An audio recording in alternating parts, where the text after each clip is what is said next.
If the dollar goes down, our ability to buy goods from them will diminish.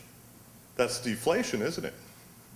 In a sense, what the Fed is doing right now with low interest rates is exporting our deflation to all of our neighbors and saying, here, go print some money so you can keep up with us, so your currencies won't appreciate too much.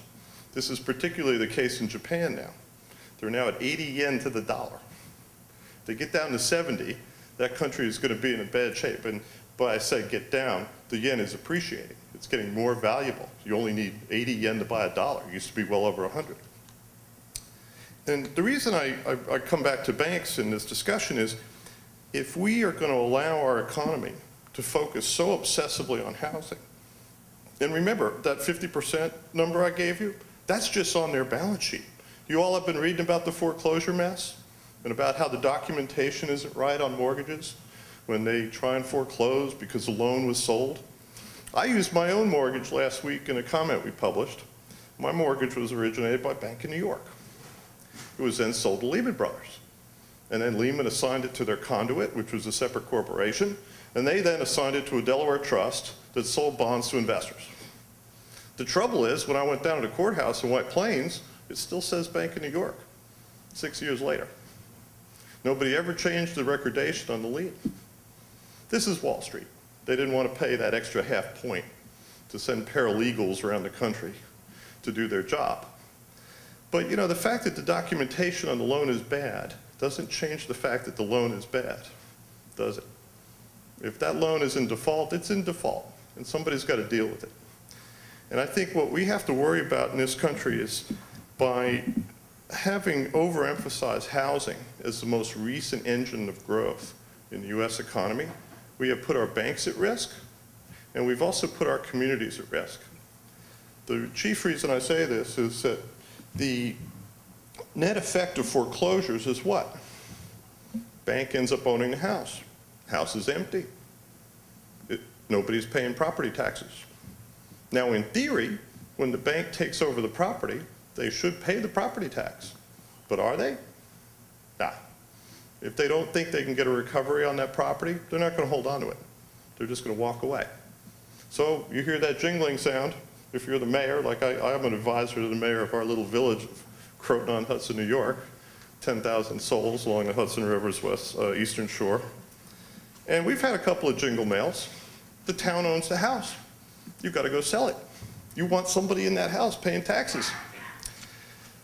The net effect is because of the foreclosure mess, not only are our banks taking big losses, not only are they in trouble, but I think they're going to have to rethink, in a medium-term sense, what their business model is.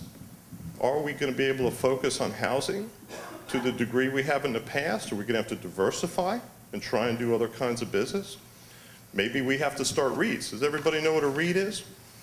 A REIT is a real estate investment trust. It owns property. It operates it. It's like a property manager. It rents it, can sell it, whatever it is. Banks aren't set up to do that. They used to own REITs, many banks, but they've gotten out of that business over the years. They're getting back into it now. The joke I tell people is that Fannie Mae is now the biggest landscaping company in the United States.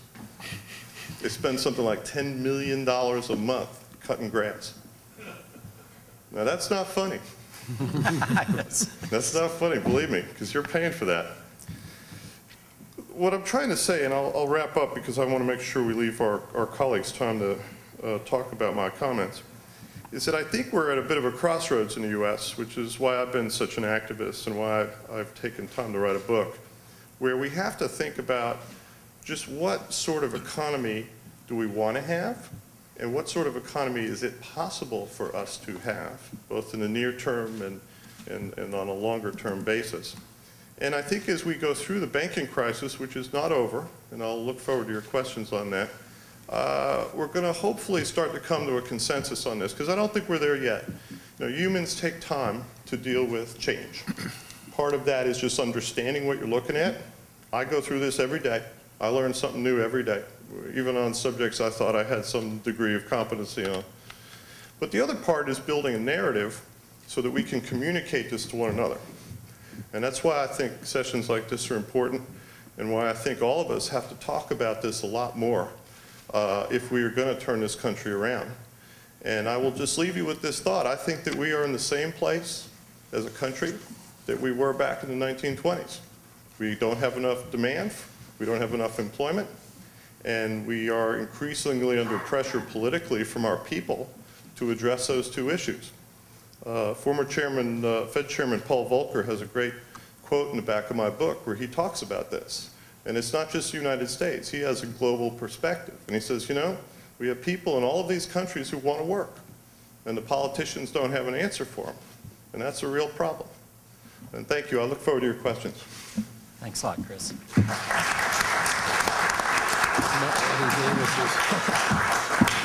No,